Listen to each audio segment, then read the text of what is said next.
Hola, buenos días a todos. Sean muy bienvenidos a este webinar de sostenibilidad corporativa. Nos complace muchísimo en Vega Guerrero y Asociados tenerlos aquí. Sabemos que estos temas novedosos de derecho ambiental a veces pueden ser un poco complejos y puede haber un poco de incertidumbre al respecto. Entonces estamos muy contentos de poder resolverles el día de hoy todas las dudas que tengan.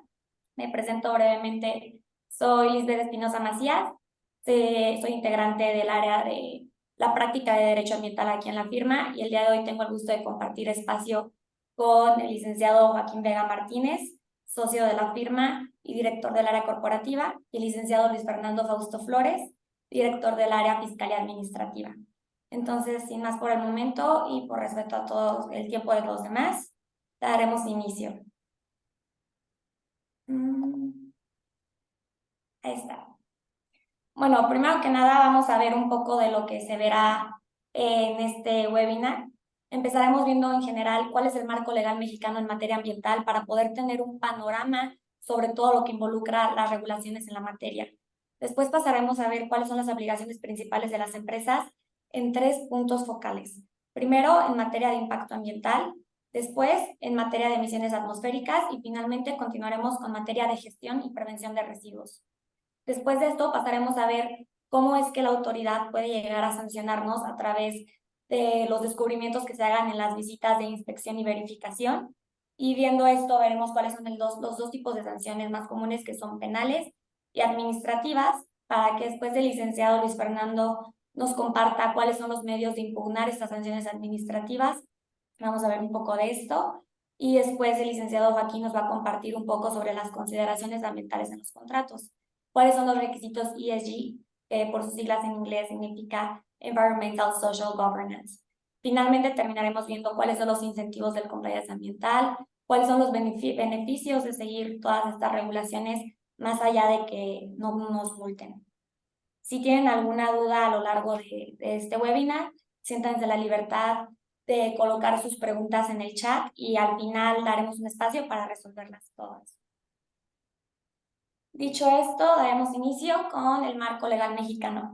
Como pueden ver, la regulación es amplia. Todas estas leyes, cada una contienen regulaciones que tienen que ver con materia ambiental. Claro, solo algunas van a aplicar dependiendo de la industria a la que se dedique la persona moral, pero en general estas son las regulaciones que competen en materia ambiental. Por una parte tenemos las leyes federales y generales, que son todas estas que nos hablan de aguas nacionales, bioseguridad de organismos genéticamente modificados, puertos, desechos, pesca y acuacultura, la Ley Federal de Responsabilidad Ambiental, la Ley General de Asentamientos Humanos, Bienes Nacionales, etc.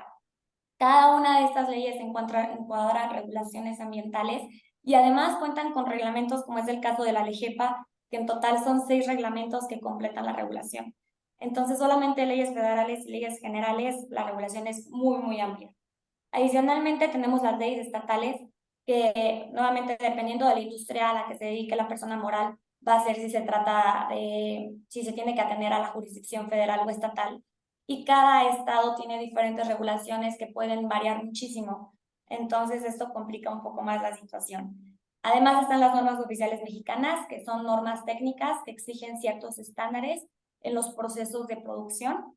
Y por último, tenemos los tratados internacionales que ha suscrito y ratificado México, como es el TEMEC, que tiene todo un capítulo dedicado a la regulación ambiental, que es el capítulo 24, como es la Convención en materia de residuos, como es la Convención en materia de biodiversidad. Entonces, el marco es amplio y ahí la dificultad de cumplir con toda la regulación. Existe este principio general de derecho que es la ignorancia de la ley no te exime de su cumplimiento. Entonces luego pasa que llegan las inspecciones, las visitas de verificación y resulta que no se tienen los permisos porque se tiene desconocimiento de que hay que tener ciertos permisos. De ahí que es muy importante lo que veremos el día de hoy en este webinar. Dicho esto, vamos a pasar con cuáles son las obligaciones principales en materia de impacto ambiental. Respecto a esto, primero me gustaría especificar cuáles son las diferencias entre una manifestación de impacto ambiental, una evaluación de impacto ambiental y un informe preventivo, porque a veces puede ser raro que mencionan todos estos procesos y no se entiende cuál es la diferencia entre cada uno y qué es lo que implica para la persona moral. Primero está la manifestación de impacto ambiental, la famosa MIA, que es un documento por el que se da a conocer con base en estudios cuál es el impacto ambiental significativo y potencial que generaría una obra, así como la forma de evitarlo o atenuarlo. Es decir, es el documento que tú vas a presentar ante la autoridad para decirle, Semarnat, esto es lo que mis obras o mis actividades van a generar de impacto ambiental y esta es la forma en la que yo voy a mitigarlo. La evaluación de impacto ambiental, por otro lado, es el proceso por el que Semarnat establece las condiciones con las que va a aceptar o va a rechazar tal solicitud. Entonces, ya que tú presentas la manifestación de impacto ambiental, Semarnat va a llevar esta evaluación para decir, ok, sí, está permitido tu proyecto, pero consideramos que para que puedas llevarlo a cabo tienes que llevar a cabo tal y tal y tal y tal y tal y tal y condición, que se resuelve todo al final en una resolución justo van a venir todas estas indicaciones sobre qué es lo que se tiene que hacer para mantener esa autorización. Después tenemos el informe preventivo, que es una alternativa que la LEGEPA considera para ciertas actividades que o bien no generan tanto daño como aquellas que necesitan una manifestación de impacto ambiental, o bien se considera que ya hubo un proceso previo de estudio y entonces solo se necesita como confirmar cuáles serían los daños. Tal es el caso de las obras o actividades que están expresamente previstas por un plan parcial de desarrollo urbano o de ordenamiento ecológico, o por ejemplo las instalaciones que están en parques industriales. Para construir el parque industrial se necesitó realizar una manifestación de impacto regional. Entonces ya no es necesario hacer otra manifestación de impacto ambiental por estas nuevas instalaciones, sino que se necesita un informe preventivo. Ahora, algo muy común, un error muy común con estas obligaciones que surgen de la materia de impacto ambiental es que se considera que presentas la manifestación, te dan la resolución y ya con eso es suficiente, tú ya cumpliste frente a la autoridad, ya no hay que hacer nada más, se guarda la resolución y ya no se revisa.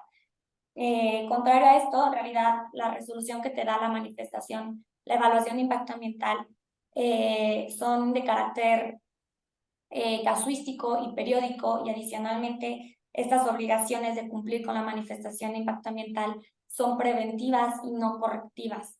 ¿Por qué digo esto? Porque luego pasa que se quieren empezar a hacer construcciones, se quieren empezar a hacer actividades y resulta que no se tiene la manifestación de impacto ambiental y consideran que con tener la manifestación terminando la construcción o ya que hayan empezado en marcha las actividades, estás cumpliendo porque se tiene esta idea de que la manifestación es una especie de estudio regulativo. No, la manifestación justo lo que se quiere saber es cuál va a ser el daño antes de que se genere, cuál va a ser el impacto antes de que se genere para que Semarnat esté en condiciones de poder decir vas a tener que hacer esto y esto y esto otro para que tus construcciones, para que tus actividades no generen tanto daño. Incluso una de las condicionantes puede ser cumplir con determinado tiempo de construcción. Sabes que tu persona moral vas a poder realizar tu proyecto, pero necesitas terminar de construir en 6 meses. Dependiendo lo que va a hacer que determine si es de jurisdicción federal o estatal tu proyecto y que se ataña a las leyes federales como la ley GEPA o generales o estatales, dependiendo de cuál sea la entidad federativa, va a ser si es un proyecto encuadrado en el artículo 5 del reglamento de la ley GEPA en materia de impacto ambiental. Algunos de estos proyectos son las unidades hidroagrícolas, las obras de dragado, las plantas desaladoras, la apertura de bocas de intercomunicación, este tipo de industrias, la metalúrgica, la industria minera, todas son de proyectos que son de materia federal. Y hoy nos enfocaremos justamente en estas regulaciones porque dependiendo de cada entidad va a cambiar mucho si las regulaciones. Entonces, para ser un poco más generales el día de hoy, vamos a enfocarnos en materia federal. Volviendo a lo que mencionaba de las obligaciones que son casuísticas y periódicas, algunas de las condiciones que puede establecer la resolución puede ser, por ejemplo, que se reforesten áreas verdes, que lo que mencionaba de los tiempos determinados de construcción, que se cumplan con medidas de mitigación propuestas por tu misma persona moral o adicionadas por la Semarnat. También se tiene que dar aviso a la autoridad del fin de las actividades de construcción y se tiene que dar aviso a la autoridad de las modificaciones al proyecto autorizado. Esta es una observación interesante. A veces se considera que solo se tiene que avisar de modificaciones que son en carácter negativo, que darían un impacto negativo, pero la ley no especifica qué tipo de modificaciones se tiene que dar aviso. Entonces, lo que se recomienda es Cualquier tipo de modificación al proyecto, así genere un impacto positivo o negativo, se tiene que avisar a la autoridad que va a haber un cambio en ese proyecto. Sí, también lo estaba Los plazos de revisión del proyecto se van a señalar en esta. Vamos a movernos.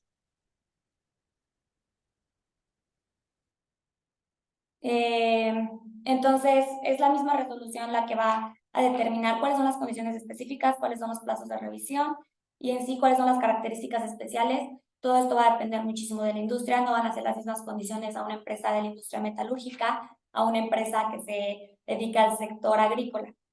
Entonces, por eso es muy importante estar al tanto de cuáles son las condiciones que te ponen. Continuando con el tipo de obligaciones que les mencionaba al principio, vamos a seguir con la prevención de contaminación de la atmósfera, que prácticamente son emisiones atmosféricas. No sé si hasta el momento alguien tenga alguna duda, algún comentario que gusta establecer en el chat. Estamos al pendiente para resolverlos al final. Continuando, tenemos la licencia ambiental única, que prácticamente es la autorización principal en materia de emisiones atmosféricas. Es una autorización, justo en este tipo de materias, para la operación y funcionamiento de las fuentes fijas y de jurisdicción federal. Entonces, aquí tenemos dos elementos importantes en el tema de la licencia ambiental única y que tenemos que comprender para saber si nuestra persona moral está en el supuesto de tener que cumplir con esto. Primero, ¿qué es una fuente fija? Prácticamente una fuente fija va a ser toda instalación. ¿Por qué? Bueno, la definición establecida por el reglamento de la LEGEPA es toda instalación establecida en un solo lugar que tenga como finalidad desarrollar operaciones o procesos industriales, comerciales, de servicios o actividades que generen o puedan generar emisiones contaminantes a la atmósfera. Entonces, prácticamente toda instalación es una fuente fija porque la ley no establece un mínimo necesario de emisiones para considerarse. Y aún si no generaras un mínimo de emisiones, solamente por poder generar emisiones, ya eres una fuente fija. Otro señalamiento importante de esta definición es que menciona que es toda instalación establecida en un solo lugar. ¿Qué es lo que pasa? Que luego las empresas consideran que tienen una licencia ambiental única por las instalaciones de una sede y que esta licencia ambiental única le aplica para las instalaciones de otra sede. Esto es un error, es una licencia ambiental única por instalaciones en cada lugar, no por persona moral. Entonces, así ya tengas una licencia ambiental por tu sucursal norte, tienes que tener otra licencia ambiental única por tu sucursal sur, por así decirlo. Entonces, es otra consideración muy importante. La definición de licencia ambiental única también menciona que son para fuentes fijas de jurisdicción federal. ¿Cuáles son las fuentes fijas de jurisdicción federal? Son las que señala el artículo 17 bis del reglamento de la LEGEPA. Va a ser una definición por exclusión. Todo lo que esté en el reglamento, en el artículo 17 bis, va a ser jurisdicción federal. Lo que no esté ahí va a ser jurisdicción estatal. Algunos ejemplos de jurisdicción federal son, por ejemplo, en materia de industria automotriz, la fabricación de llantas y cámaras nuevas, la fabricación de maquinaria para transportar y levantar, la fabricación de motores a gasolina y diésel, la fabricación de partes para el sistema automotriz. Todas estas son actividades que son de jurisdicción federal y si tu persona moral se dedica a realizar estas actividades, pues entonces son de jurisdicción federal y necesitan tener una licencia ambiental única. Si no están en este listado, pueden ser o de jurisdicción estatal o de jurisdicción municipal. Para saberlo, dependerá de los convenios de colaboración de los municipios con las secretarías del medio ambiente de cada estado. Continuamos. Ahora, otras de las obligaciones que se desprenden de esta materia de emisiones atmosféricas son generar bitácoras de cálculo de emisiones generadas y conservarlas por al menos 5 años. Hay algo curioso con el tema de la bitácora de cálculo. Sucede que la ley como tal no establece cuáles son los requisitos que tiene que tener la bitácora de cálculo. No obstante, en materia de fuentes fijas generadoras de gases de combustión está la NOM 085, que establece cuáles son los requisitos que tiene que tener la bitácora de cálculo. Pero para el resto de las materias, para el resto de fuentes fijas, no hay lineamientos por ejemplo, para las emisiones de partículas sólidas, pero lo que se recomienda es que al menos tenga fecha, nombre del equipo, marca del equipo, hora de inicio de las operaciones, hora final de las operaciones, porcentaje de la capacidad de diseño que operó el equipo, y datos relevantes que tengan que ver con la medición de cambio en presión de filtros, observaciones de cualquier otro dato que el responsable considere necesario. Todo es muy importante tenerlo en estas bitácoras porque van a hacer de esto que dependa que se mantenga la autorización otorgada por la licencia ambiental única. También tenemos otra obligación que es la presentación de la cédula de operación anual, mejor conocida como COA, que justo incluye reportes de emisiones atmosféricas de las fuentes fijas. Entonces va a ayudar muchísimo también el tener las bitácoras de cálculo para el momento de presentar las COAs. También es importante dar aviso anticipado a la autoridad del inicio de operaciones en caso de que hubiera un paro programado y aviso inmediato en caso de inicio de operaciones después de paros circunstanciales. También es bueno y es importante iniciar operaciones según el periodo que señale la licencia ambiental única en cuanto concluyan las operaciones de construcción, en cuanto concluyan las operaciones para las cuales se obtuvieron la licencia ambiental única y en general cumplir con las condicionantes de operación que señale la licencia. Esta licencia tiene una vigencia indefinida, pero hay 4 casos en los que se debe de renovar. Primero, en caso de que haya aumento de la producción, esto genera aumento de emisiones y por ello es importante que haya una renovación de la licencia. También en caso de que haya una ampliación de la planta, por lo mismo de que la ampliación de la planta puede significar cambios en las emisiones, si hay un cambio de razón social o si hay una relocalización de las operaciones, por lo que decíamos de que la licencia ambiental única toma en cuenta el lugar en el que se generan las emisiones. Adicionalmente a todo esto, hay alrededor de 14 normas oficiales mexicanas vigentes que son aplicables a temas de fuentes fijas. No todas son aplicables a la industria en general, depende del caso concreto de cada industria, si aplica o no la NOM, pero es importante tener en cuenta esto al momento de estar en un compliance ambiental efectivo. No sé si hay alguna duda hasta el momento, si va todo bien. Si va todo bien, continuamos con la gestión de residuos. Para empezar a explicar un poco de la gestión de residuos y de manera muy general, porque es un tema que abarca muchísimo por la división del tipo de residuos, me gustaría primero explicar brevemente cuál es la definición de un residuo. Un residuo, de acuerdo a la GEPA, es un material o producto cuyo propietario o poseedor desecha estando en estado sólido, líquido o gaseoso y que puede ser susceptible de ser valorizado, es decir, ser valorizado es ser susceptible de las 3 R's de estos procesos, o requiere sujetarse a tratamientos de disposición final. Entonces, todo residuo, además, se va a dividir en una de estas 3 categorías. Puede ser un residuo peligroso, un residuo de manejo especial o residuo sólido urbano. Los residuos peligrosos son los que son de jurisdicción federal y tienen características de corrosividad, reactividad, explosividad, inflamabilidad, agentes infecciosos, etc. Por lo mismo necesitan de tratamientos especiales, ser manejados separadamente, ya sea con temas de envase, disposición final, tratamiento, traslado, etc.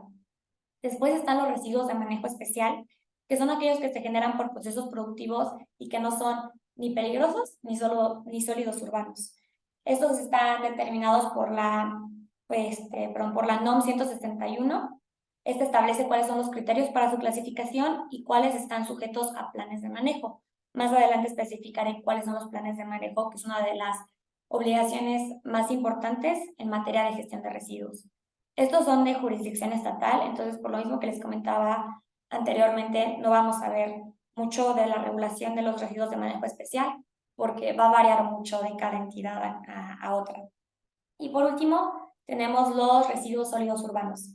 Estos son los que son generados en las casas de habitaciones, que resultan de la eliminación de los materiales por ser utilizados en actividades domésticas. Entonces, toda la basura que se genera de casa son residuos sólidos urbanos y van a ser de jurisdicción municipal.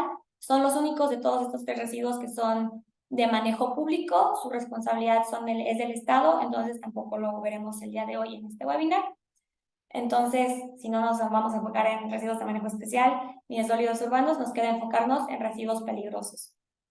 Ahora bien, ¿qué es un plan de manejo? Un plan de manejo es un instrumento que lo que busca es minimizar la generación y maximizar la valorización de residuos bajo ciertos criterios y principios. Para determinar si tu generador de residuos peligrosos necesitas tener un plan de manejo o necesitas sujetarte a uno ya existente, aquellos que crea Semarnat, hay que hacer una distinción sobre qué tipo de generador de residuo peligroso eres, según la cantidad que se genera anualmente. Por una parte están los microgeneradores, que generan menos de 400 kilogramos de residuos peligrosos al año. Están los pequeños generadores que generan más o 400 kilogramos de residuos peligrosos al año, y están los grandes generadores que generan de 10 toneladas en adelante. Entonces, por una parte tenemos obligaciones generales para cualquier generador de residuos peligrosos y obligaciones específicas dependiendo si eres grande generador, pequeño generador o microgenerador. En general, es una obligación importante registrarte ante Semarnat como generador de residuos peligrosos. Necesitas autodeterminar en qué categoría de generador de residuos peligrosos perteneces, es decir, si eres grande, pequeño o microgenerador.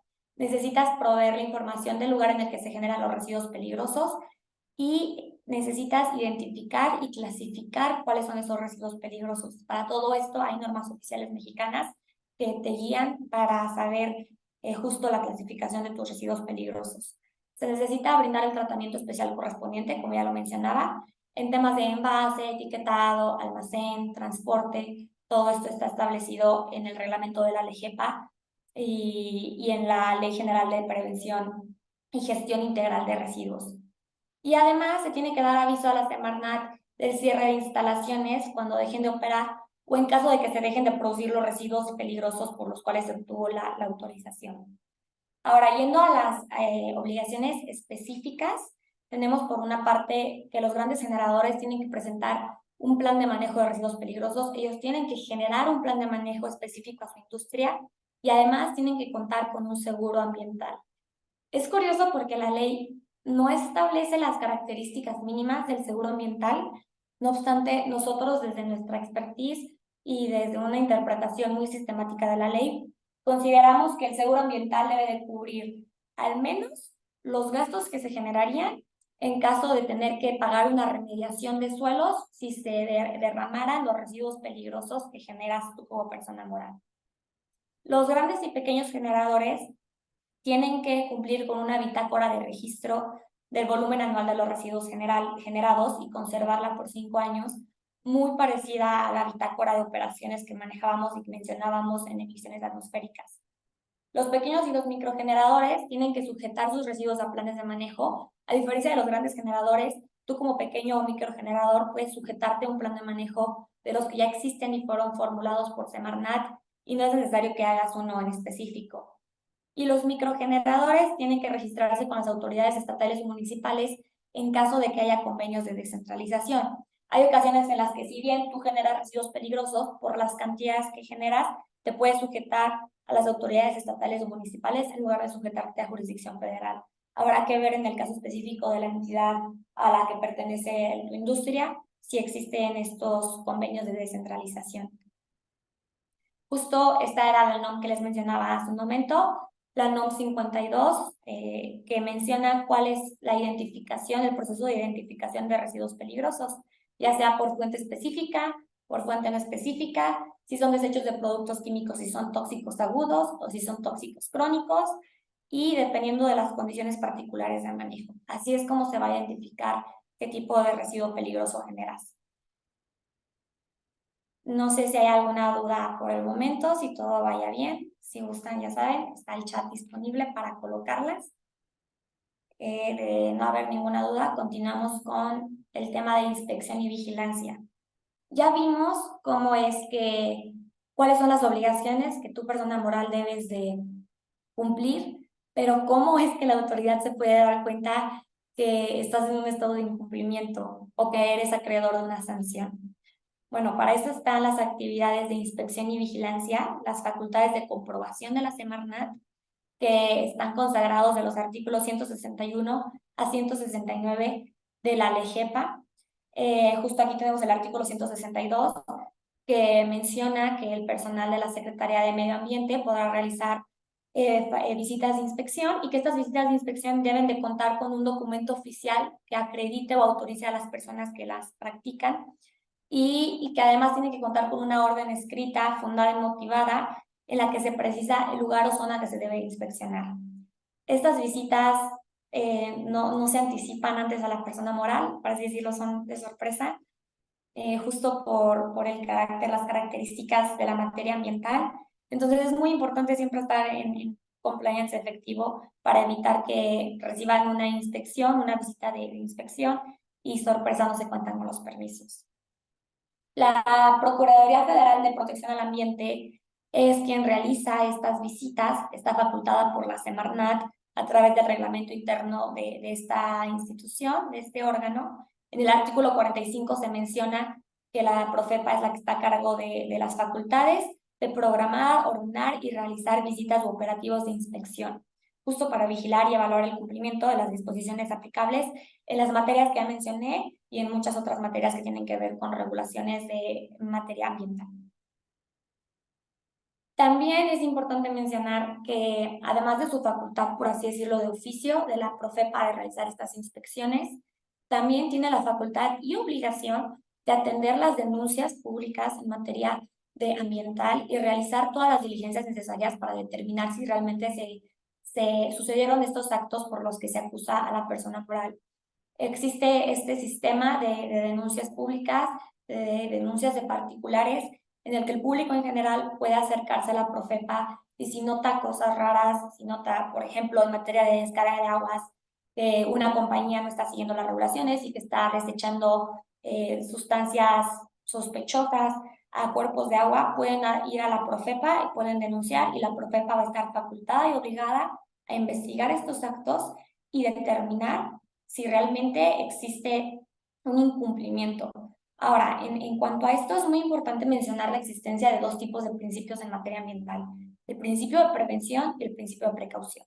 Son principios que utiliza la autoridad para decidir a favor del ambiente en dos casos. El principio de prevención aplica cuando hay certeza científica de que se va a generar un daño por las actividades que se están llevando a cabo, y el principio de precaución aplica para decidir a favor del ambiente aún si no hay certeza científica de que se va a generar algún daño al ambiente, pero hay una mínima presunción, hay una mínima posibilidad de que se puede generar un daño.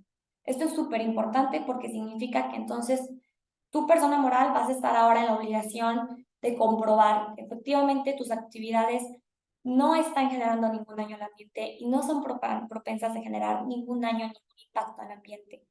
Ya la carga de la prueba está en ti como acusado. Tú tienes que demostrar que no vas a generar ningún daño al ambiente. Súper importante a la hora de tener en cuenta estas visitas de inspección y vigilancia. Ahora la misma Profepa está facultada de requerir a las autoridades competentes de la Semarnat la revocación y suspensión de autorizaciones, permisos, licencias o concesiones. O sea que aún si tienes un permiso, si llega de una visita de inspección y se dan cuenta que, por ejemplo, no está, el proyecto no es el mismo al que te autorizaron en una manifestación de impacto ambiental, o estás emitiendo más emisiones atmosféricas de las que te autoriza tu licencia ambiental única, o no estás llevando a cabo los planes de manejo que se te autorizaron por parte de Semarnat en gestión de residuos, te pueden suspender o te pueden revocar tus autorizaciones. Una distinción, la diferencia entre inspección y vigilancia es que la inspección es la que no deviene de un acuerdo o resolución administrativa, simplemente tiene por objeto verificar todas estas obligaciones, y las visitas de vigilancia, el objeto de la visita es verificar que se están cumpliendo con las medidas correctivas ordenadas por un acuerdo o resolución administrativa. Si hasta el momento no hay ninguna duda, entonces continuamos con las sanciones. Ya que se dan cuenta que no estás en cumplimiento de tus obligaciones en materia ambiental, hay dos formas en las que te pueden sancionar. Por una parte está la vía penal, que a nivel federal está regulada en el título 25 del Código Penal Federal, que contiene todos los delitos contra el ambiente y la gestión ambiental, y contiene penas de hasta 10 años y hasta 3,000 días multa. Estas penas además pueden ser aumentadas cuando los delitos se llevan a cabo en áreas naturales protegidas y además se contempla una reparación del daño conforme a la Ley Federal de Responsabilidad Ambiental. Además de todas estas penas, de estos días multa, se puede suspender, modificar o demoler las construcciones, obras o actividades.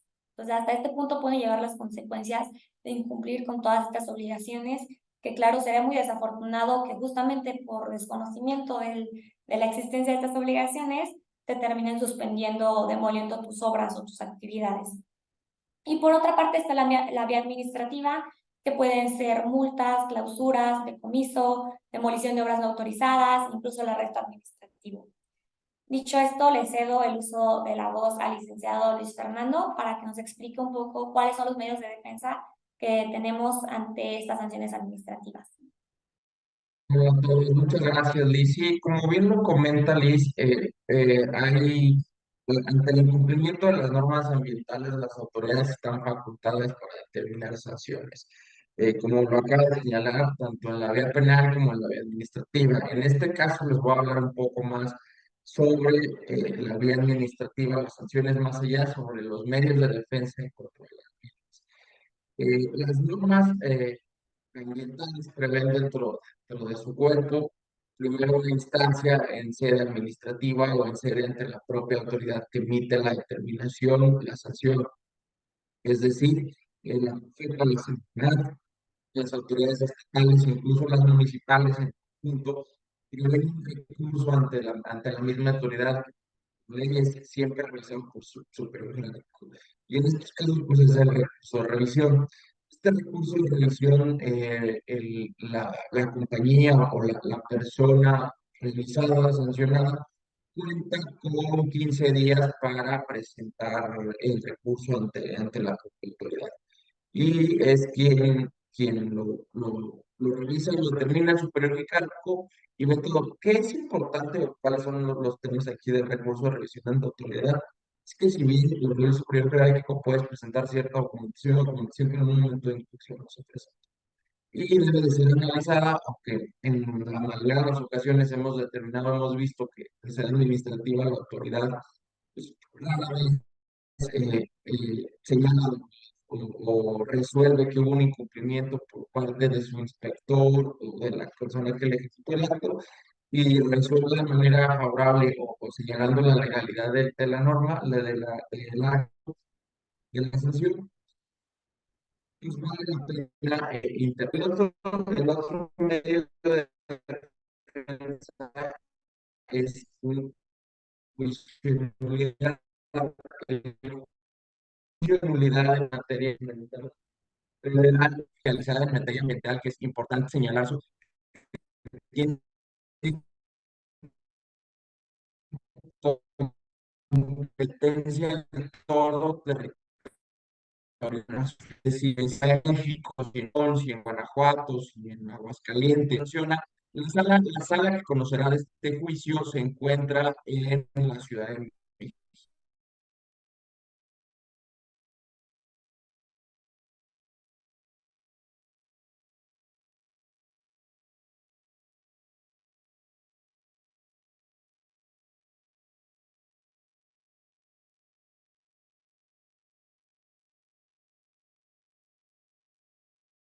En dos salas del Tribunal Contencioso Administrativo Federal en los diferentes estados, que por qué se tiene que ir a defender su impugnancia hacia la Ciudad de México, pero pues es por el tema de competencia de la ley orgánica un punto importante aquí, como más allá de los dos medios de defensa, que es muy sencillo el punto, es decir, existen estas dos opciones, incluso también existe una tercera que es el amparo indirecto en contra de la norma, peleando la constitucionalidad de la misma. Sin embargo, lo que quería apuntar, ciertos hechos que quería apuntar, es que siempre lo que hay que realizar cuando ya toca esta fase contenciosa es primero, como lo mencionó Luis, si las actas de inspección y vigilancia se realizaron de manera adecuada. Es decir, recordemos que para todo acto de inspección y vigilancia debe de haber una orden o un acto de autoridad competente. Es lo primero que cuando llegamos a una fase contenciosa se recomienda revisar, es decir, quién lo emitió, más en qué, cuáles son fueron los hechos asentados por el inspector, porque lo hemos visto en diversas ocasiones, es que los hechos no se adecuan en ciertas ocasiones al acto sancionado. Es decir, hemos encontrado como una disparidad o cierto error de la autoridad que luego trata de encuadrar ciertos supuestos en uno. Por ejemplo, nos acaba de pasar de un derrame de que estaban diciendo que estábamos tirando agua con, o sea, pues sucia en lugares no permitidos, pero ahí ni siquiera era agua, fue otro tipo de material, o sea, y no se encuadra. ¿Y qué señaló esto? Porque las sanciones administrativas tienen que ver con los derechos sancional, derecho sancional, después de aplicación estricta, y tiene que aplicarse la norma, es decir, es como si estuviéramos ante Luis, un perdona que procedimiento. interrumpa un poquito. No sé si yo, Liz, pero lo escucho un poco cortado, Luis Fernando, desde hace ratito y ya hay un comentario en el chat que no escucha bien. No sé si nos podemos tomar un segundito, Luis, y cambiarnos un lugar o una zona donde esté mejor la recepción. Si no, sí, mejor. Perdón, en un segundito.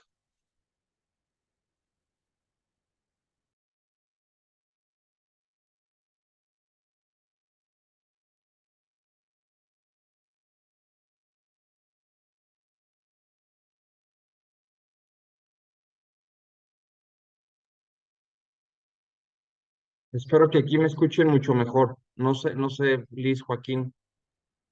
Sí, se escucha mucho Te mejor. escucho mucho mejor, sí.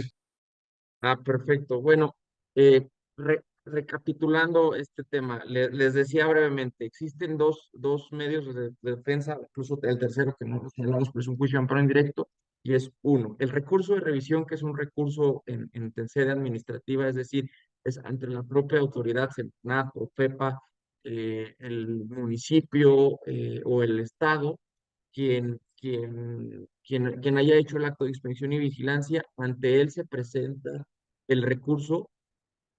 Por regla general son 15 días y es el superior quien revisa el tema o resuelve el recurso, es decir, recibe todos, tanto la orden, la inspección, la vigilancia, las resoluciones, la fase inclusive sancionadora que hay entre la solución, entre las autoridades federales, una vez que se cumplió o pasó esta inspección, que nos dan un periodo de 5 días para exhibir pruebas ante ellos. Ellos son los que revisan este recurso. Les decía o les comentaba, recapitulando brevemente, que por qué luego vale la pena presentar el recurso ante sede administrativa es un tema probatorio.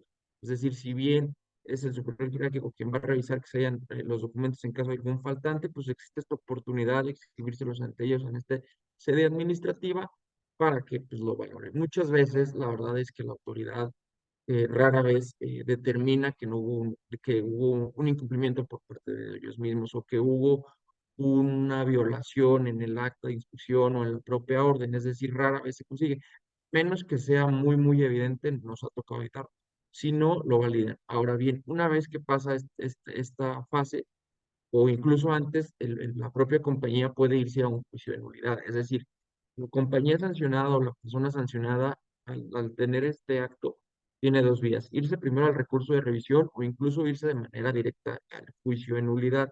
O, en su caso, como esto lo comentaba, una vez que se resuelve el recurso de revisión, el mismo puede ser impugnado ante la autoridad federal, ante la sala especializada en materia ambiental. Les comentaba que la misma es una sala que tiene competencia a nivel federal, es decir, no importa el estado de la República donde estés, ellos tienen la competencia en términos de la ley orgánica del Tribunal Federal de Justicia Administrativa y tus medios de defensa se resuelven en la Ciudad de México. Tienes que ir allá a presentar el juicio, la competencia de allá, en caso de irlo a platicar, los magistrados se encuentran allá y ellos son los que resuelven. Un punto importante a destacar más allá de los medios de defensa es pues, un poquito de qué se observa cuando se implementan los mismos. Es decir, primero hay que revisar la orden que esté hecho por funcionario competente, que el objeto de la visita sea claro. En unas ciertas ocasiones, toda vez que es un bien tutelado, la protección ambiental, dan cierta ambigüedad o cierto espectro para que sea más amplio y lo puedan revisar. Sin embargo, pues, el artículo 14 y 17 constitucional, que son las armas de batalla de nosotros, es un estado de inseguridad jurídica por proteger el medio más allá. Y también, sobre todo, en el tema de las acciones, es decir, la adecuación de la hipótesis, es decir, que los hechos narrados o documentados por el inspector se especifiquen con la norma, así como el derecho administrativo sancionador, siempre ver que la capacidad económica, el perjuicio, la gravedad, así como la reincidencia, hayan sido valorado por la autoridad. De manera, creo que esto es lo que les quería transmitir, que no solamente si hay un caso de incumplimiento, no queda ahí, hay medios de defensa para ir a pelearlos, y por mi parte sería todo. Si hay una duda al respecto, adelante, si no, le cedo el uso de la voz al licenciado Joaquín Vega para que les platique un poco más sobre contratos en materia administrativa y cláusulas. Gracias, Luis Fernando. Y gracias, Liz, por la invitación a este evento. Gracias a todos los participantes por tomarse unos minutos, una horita de su tiempo para acompañarnos en la revisión de estos temas. Lo primero que me gustaría hacer es confirmar que me escuche de manera apropiada Liz y Luis Fer. Si me ayudan nada más a confirmarme que sí, perfecto. De cualquier forma, les agradecería mucho que en cuanto detecten que hay una mala conexión me avisen y yo sin problema me muevo a otro lado. Bien, pues a ver, cuando Liz se acercó conmigo a pedirme que apoyara un poco con una parte de la presentación de esto, platicamos cuál sería el tema que a lo mejor yo podría aportar, ¿no? Y bueno, pues nosotros llegamos a la conclusión de que un elemento importante que está tomando mucho auge estos años, estos últimos años, y que vemos que no viene ni cerca de reducirse, sino todo lo contrario, la verdad es que muy avanzado y creo que eventualmente se va a volver un tema primordial en las empresas, es el tema de ESG. No sé si alguno de los, seguramente muchos de los que están conectados ya entienden de qué va el tema de ESG. La intención mía es simplemente ver un poquito cómo hemos visto que se terminan aplicando en contratos de financiamiento, en contratos de money y algunos contratos en materia de la cadena de suministro internacional, en particular en la aeroespacial y en la automotriz, ¿no? Platicar, seguramente ustedes ya entienden o han escuchado qué significa ESG y en términos específicos E es por environmental, que es ambiental, o sea, habla de temas de derecho ambiental, social, se refiere que social, se refiere al impacto que tienen determinadas inversiones o determinados proyectos en la sociedad en general donde se están realizando. Y entonces ahí se habla luego de temas relacionados con derecho laboral, pero incluso también en la parte del impacto en el ecosistema, no solo ambiental, sino a lo mejor económico o individual de las empresas o de los lugares donde se invierte, ¿no? Y el último está governance, que hace referencia, se suele traducir como gobernanza, pero en Latinoamérica utilizamos el término de gobierno corporativo para esto y hace referencia un poco a la transparencia que debe de haber. Me gustaría, déjenme aquí tengo un poco de las notas, platicar de dónde nacen estos criterios ESG. La verdad es que los criterios de ESG creo que deberíamos de remontarnos varias décadas atrás, ya que los orígenes de lo que hoy conocemos como los ESG se pueden rastrear inicialmente a los movimientos de inversión socialmente responsables de los años 60 y 70, donde nacieron principalmente en Estados Unidos y se centraban en excluir las carteras de inversión a empresas involucradas en la guerra de Vietnam y aquellas asociadas con el apartheid en Sudáfrica. Entonces, desde los 60, 70 había este movimiento que se llamaba ISR, que es inversión socialmente responsable, bueno, en español ISR, y ahora hay un término que se utiliza más bien como empresas socialmente responsables, diferente, obviamente viene de estos mismos principios, pero viene de inversión socialmente responsable desde los 60 y 70. A partir de ahí, en los 90 empieza a crecer el concepto, iba gestándose, empezó a tomar forma más estructurada, vio un creciente interés en cómo las empresas no solo podían generar valor económico, sino también cómo podrían hacerlo de manera sostenible y ética. Y este enfoque se vio impulsado en gran medida por la Conferencia de las Naciones Unidas sobre el Medio Ambiente y Desarrollo en 1992, que se le llamaba la Cumbre de la Tierra en Río de Janeiro, y que realmente expuso ahí la necesidad de evaluar las inversiones que estaban teniendo las empresas, no solo en materia económica, que es actualmente los reportes que siguen siendo obviamente el paradigma del reporteo por parte de las empresas hacia los inversionistas, es los KPIs, el valor económico que se está generando, pero ya desde los 90, en la cumbre de la Tierra en Río de Janeiro, se empezó a hablar de la necesidad de ver qué otras repercusiones o afectaciones, incluso beneficios, estaba presentando alguna inversión de manera periférica y beneficios no solo económicos para los accionistas.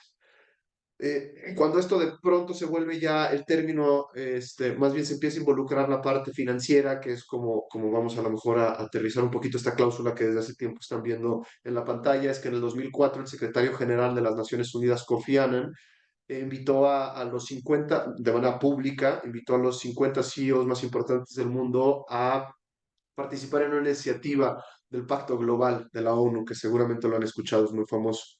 Y también invita a la IFC, que es un brazo de financiamiento para las economías emergentes, a imponer estas obligaciones en materia de ambiental, social y de gobierno corporativo en los mercados de capital.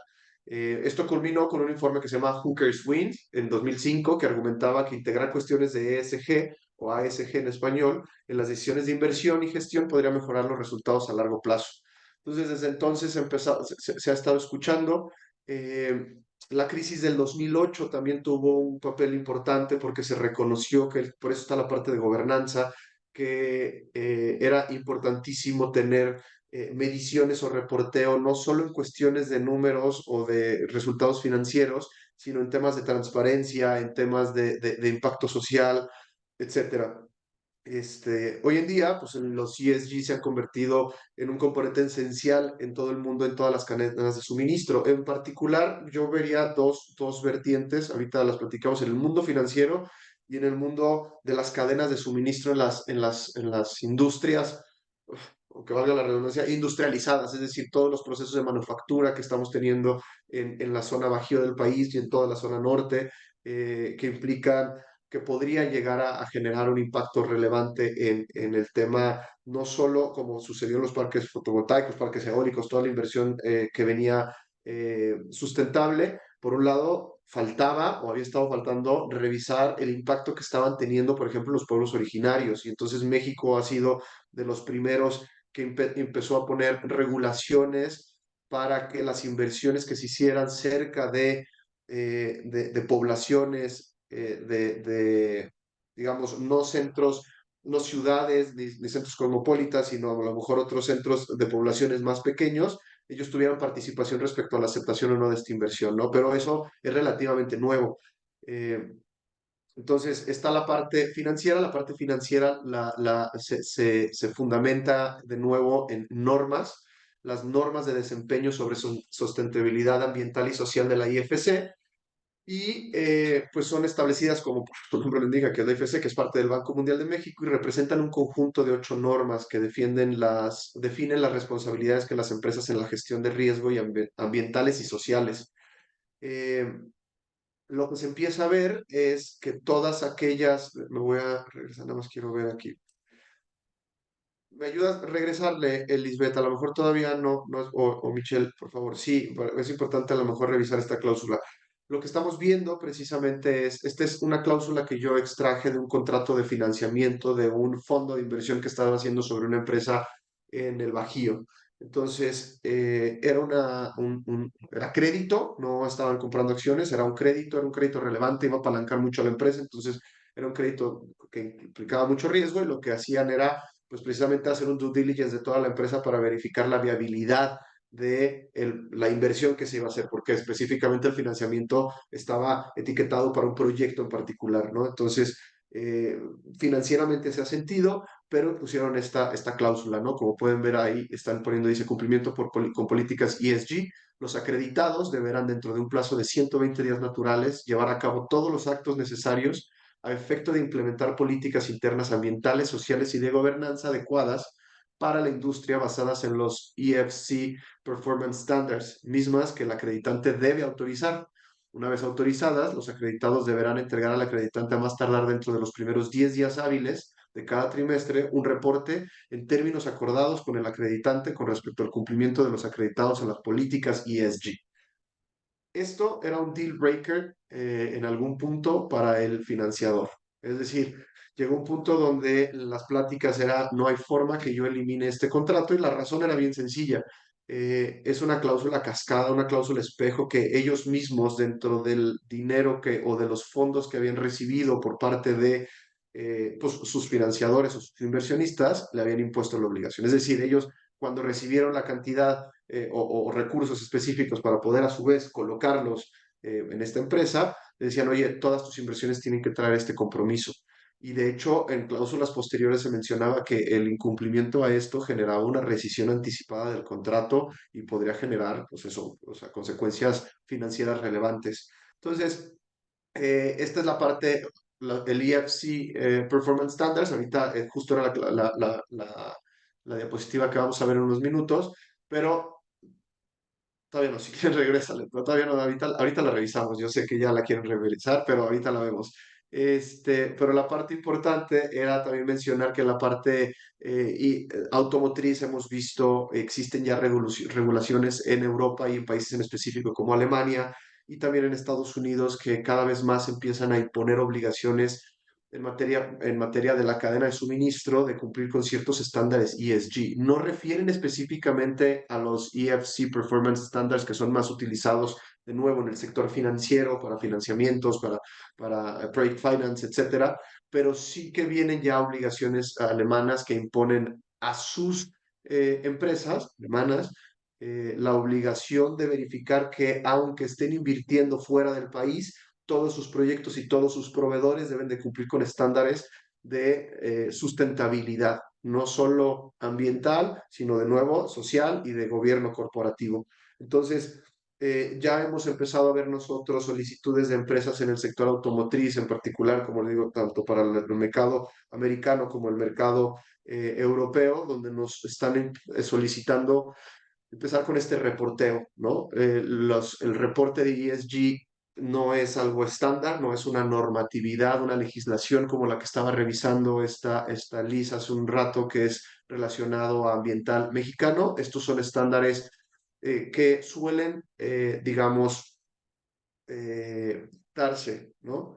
Yo acá tengo una serie de casos en los que podría volverse obligatorio para las empresas el cumplimiento de las normas EFC. Te va a dar, por ejemplo, las regulaciones nacionales inspiradas en las normas de la EFC, que eso está sucediendo en Estados Unidos. Eh, Hay también empresas que con el propósito de volverse más deseables para los inversionistas, adquieren compromisos de optar voluntariamente para adherirse a estas normas y al momento que lo aceptan a nivel corporativo interno, se vuelve obligatorio, si bien no para algún tercero en particular, si los administradores adquieren, derivado de su deber de cuidado y fiduciary duty que llaman los americanos, de cumplir con estos acuerdos que se hicieron por parte del interno, ¿no? Presión de inversores y accionistas también es otra de las razones por las que vemos que se pactan estas obligaciones como obligatorias. Inversores y accionistas, especialmente aquellos enfocados en la inversión sostenible, pueden exigir que las empresas en las que invierten cumplan con las normas de desempeño del FSI como condición para su inversión. Como es este el caso, a final de cuentas se terminó completando en un acuerdo contractual, perdón. Pero también se puede hacer por temas de reputación, etcétera, ¿no? Hay una serie de razones por las que se podrían volver obligatorias. Ahora sí, si me ayudan, pasamos a la siguiente. Nada más quería yo describir aquí cuáles son los estándares o las normas que están dentro del escopo del campo de aplicación de los ESG, de los EFC Performance Standards, ¿no? Entonces, es un documento que su última modificación fue en el 2012. Enero del 2012 entró en vigor de nuevo para las personas que lo quisieran así acatar, y habla, por ejemplo, en el estándar 1, evaluación y gestión de riesgos e impactos ambientales y sociales. Un segundito. Esta norma enfatiza la importancia de la identificación y gestión de riesgos e impactos ambientales y sociales como parte del proceso de la toma de decisiones. Como pueden ver, no solo está hablando de temas ambientales que seguramente, o sea, es un tema bastante relevante en los temas de ESG, pero también está la parte de trabajo y condiciones laborales. Eh, Como ya lo saben muchos de los que están conectados, ahora México bueno, siempre ha tenido obligaciones para poder un producto ser beneficiado por el tratamiento de nacional en el NAFTA o en el Telecan anteriormente, pues tenía que tener un contenido nacional, un contenido originario de alguno de los países de los estados parte, perdón. Sin embargo, una reestructura bastante relevante en materia de automotriz, ya que se pusieron reglas de origen específicas en las cuales se contemplan ahora contenido laboral. Y entonces lo que hacen es, necesitamos que asuma México una serie de obligaciones en materia de, de derecho laboral colectivo, por ejemplo, en temas de sindicatos, libertad sindical, etcétera, pero aparte que tengan ciertas condiciones los trabajadores que están, o ciertos ingresos los trabajadores que están generando estos vehículos, ¿no? Entonces el tema de justo el trabajo y condiciones laborales se vuelven estándares bastante relevantes, de nuevo, no solo como el cumplimiento normativo ante la Secretaría Federal del Trabajo, ¿no? La Secretaría del Estado de Trabajo, sino ya son obligaciones que imponen las propias, en este caso armadoras, o en este caso el Banco Mundial, que son estándares adicionales o mayores y que eventualmente van a llegar como, pues no es que vengan sin aviso, pero sí probablemente la idiosincrasia mexicana desafortunadamente ha sido con cumplir desde un punto de vista estrictamente jurídico o regulatorio, pues yo creo que nos vamos a topar en un día donde para pertenecer a la cadena de suministro va a haber que dar algo más, ¿no? Ese extra mile respecto a los compromisos que adquiere la empresa en materia ambiental, como lo está viendo Liz, en materia laboral, como se puede ver en algún lado, y en materia eso de gobierno corporativo. El estándar 3 aquí habla de eficiencia de uso de recursos y prevención de la contaminación, salud y seguridad de la comunidad. Eh, Aquí tiene que ver también con el tema de cambio climático, modificaciones del ecosistema, etcétera. Adquisición de tierras y reasentamiento involuntario, poco lo platicábamos, ¿no? Hay algunas inversiones que por su magnitud en las tierras, pues bueno, podrán tener consecuencias indirectas y a lo mejor antes no estudiadas respecto a las comunidades que sean aledañas a ese proyecto. La conservación de la biodiversidad y gestión de sustentabilidad de recursos naturales, tema de pueblos indígenas y patrimonio cultural, que también es importante. Entonces, todos estos temas obviamente encuentran un símil, una regulación mexicana, y esa es la realidad, pero lo que está empezando, lo que está sucediendo, no empezando, porque a ver, bueno, acabo de hablar como estos temas se están hablando desde los 60, 70, sin embargo, pues por el temor que se ha acrecentado derivado a las consecuencias del cambio climático y todo este tema, pues esto está tomando mucho mayor auge. Entonces, parece que el camino es ir a regular estándares internacionales que sean homogéneos y que no permitan más bien, y que garanticen que la globalización también llegue a estos compromisos. Eh, yo creo que cada vez va a ser más importante que las empresas empiecen a reportar estos temas a pesar de no ser hoy por hoy obligatorios, pero lo que sí va a pasar es que les va a permitir integrarse a la cadena de suministro de países o de empresas originarias de países que van más adelantados, ¿no? Europeo, a lo mejor Estados Unidos, ¿no? Entonces vale la pena empezarlo a revisar junto con la parte ambiental mexicana para ser más atractivos a la inversión o a pertenecer a la cadena de suministro. Pues eso es la intervención que yo quería platicarles. Creo que con eso concluyo. Le regreso el uso de la voz a Liz. Creo que tú traes por ahí unas conclusiones, ¿no? Sí, muchísimas gracias, Joaquín.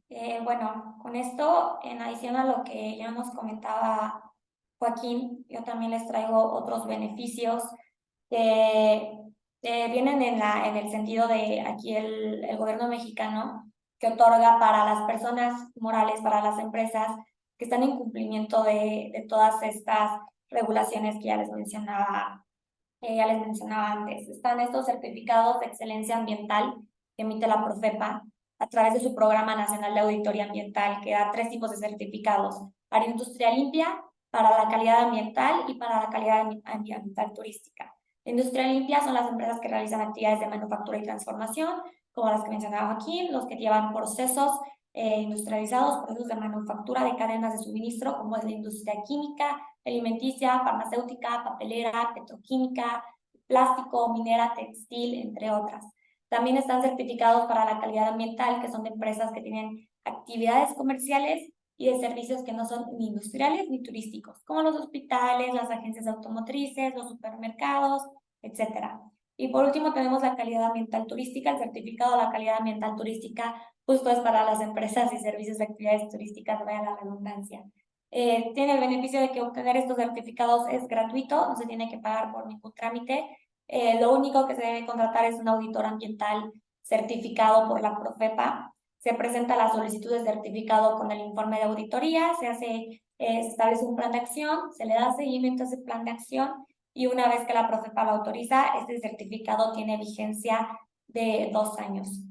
Justo una de las posibilidades, uno de los beneficios que da, aparte de que se reducen las posibilidades de que te multen o que te sancionen, es que en caso de que por alguna X y Z razón hubiera algún descuido en cierta área y se te multara por algún caso en específico, la Profepa toma en cuenta que tengas estos certificados y tengas sistemas de compliance para reducirte estas multas, para reducir estas sanciones, porque justo el punto en materia ambiental, más allá de buscar que te den, te quiten permisos, más allá de que te busquen, que te establezcan multas, que te establezcan sanciones administrativas, el punto de todo esto es reducir, mitigar el daño ambiental. Y esa va a ser la prioridad de Profepa antes que todas estas sanciones. Entonces, si Profepa considera que tienes todos estos sistemas y estás acreditado por su misma certificación, lo va a tomar en cuenta para reducir multas y sanciones.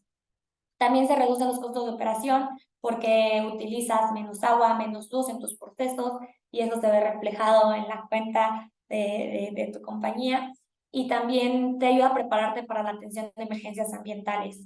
Acaba de pasar ahora en Acapulco con el huracán, desafortunado evento para el que muchas compañías no estaban preparados. Entonces, este tipo de certificaciones justamente ayuda a preparar a tu empresa para atenderlas en caso de que suceda el caso desafortunado.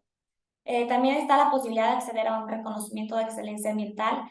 En México únicamente 20 empresas cuentan con este reconocimiento, entonces contar con este, claro que te posiciona en un lugar de competitividad muy distinto, que hoy en día importa muchísimo, sobre todo a la juventud, contar con estas certificaciones que te acrediten, que tu empresa estás involucrado en temas de cuidado al ambiente. Y también eso le importa mucho a quienes otorgan créditos bancarios, que era lo que mencionaba Joaquín, y a los accionistas que están interesados en participar en las compañías. Entonces, en conclusión a todo esto, de la mano con lo que mencionaba Joaquín, todos estos nuevos cambios exigen que las empresas se actualicen y que tengan en cuenta todas estas regulaciones, más allá de para evitar sanciones, justo para estar 2 pasos adelante, porque va a llegar un punto en el que ya no va a ser solo por aumentar competitividad, ya va a ser una exigencia aún más estricta de la que ya es en la actualidad, como les mencionaba con los principios de precaución, que no importa que no haya certeza científica y que vayas a causar un daño, la mínima posibilidad de que lo haya te amerita un castigo.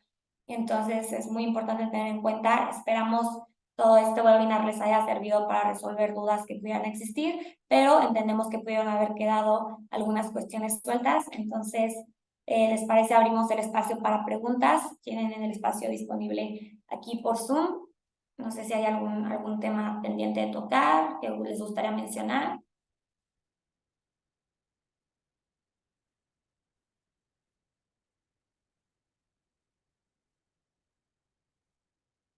Si no hay ninguna duda, si no hay ningún comentario adicional, entonces agradecerles a todos por su tiempo, por tomarse la oportunidad de acompañarnos el día de hoy, agradecerles al licenciado Joaquín, licenciado Luis Fernando, por acompañarnos en este espacio y compartirnos un poco de su conocimiento en todas estas ramas.